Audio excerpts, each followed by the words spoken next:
let's make it quite clear. I mean, kidnapping has always been a problem for journalists. In the late 80s and early 90s, it took place in Lebanon.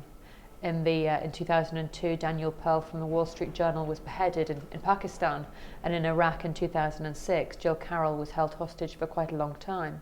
So it's always been a problem, but I think the different thing now, the different thing that we found with Syria is not just the scale of the problem. Yes, more journalists are being held hostage and being kidnapped, but what that means, the manner in which they're taken, the way they're passed from group to group, and the way that the journalists themselves are now being used as the message and the messenger.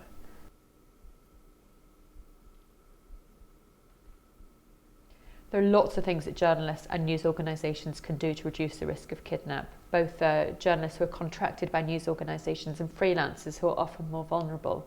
A lot of it is about preparation and planning. It's about understanding where you're going, putting plans in place in terms of doing the right and appropriate training, taking the right appropriate equipment, having a contingency plan in place too if something were to go wrong, so having a next of kin on a communication sheet. So understanding who your port of call is when you're going to call in, preparing the people you're going to be speaking with, the contacts you've got, having a reliable person whom you can trust somewhere you're going, and also understanding things in terms of routine and personal security. You know, don't make it too obvious where you're going, don't follow the same routine, don't go to the same places. Just being really aware of the kind of your footprint and who may or may not be watching you. One of the key things that comes out in terms of survival is routine, is establishing very early on in the kidnap a sense of routine, of doing the same thing or similar things on certain days, understanding that you have that pattern in place, and always believing that you're going to be released. There's going to come a day when you get out, and believing as well that your family knows that you're going to be released. I think that's one of the key things. I think finding somebody early on from the family to be the spokesperson to help shield the family from some of the stresses, the inevitable stresses, is really important.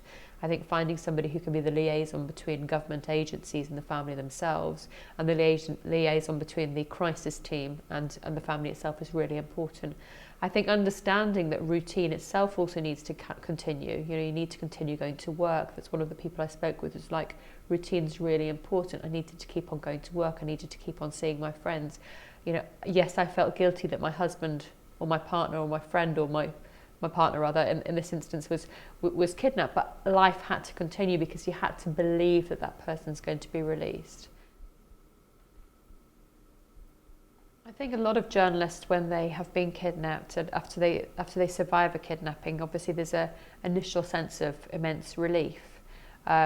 During the kidnap itself, they've had a lot of time obviously to think about things. Sometimes I've spoken to journalists who said that they were deeply disturbed by the notion that perhaps a ransom was being paid for them because of the money from the ransom, what that might be used to do. It might be used to kill innocent people. So there was this sense of kind of guilt, and I think some of that guilt carries on over once the initial relief of release has taken place. There's a sense of I guess survivor's guilt, so the sense of trauma, and that's where news organisations need to be really careful, and often are incredibly patient and careful with these individuals in terms of being able to make them sure that they understand the psychological support there if they want it. A lot of journalists afterwards have said that I just want to get back to my job.